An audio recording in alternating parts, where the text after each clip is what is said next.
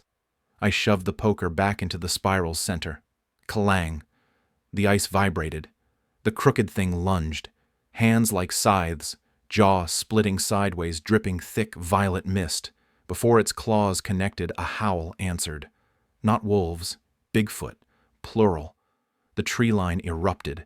3 massive silhouettes barreled forward, bigger, darker, faster than the mother. Their fists smashed into the crooked thing, knocking fog loose like smoke torn by wind. Legends never mentioned a pack. The crooked thing's ribs cracked open wider, forming a violet funnel.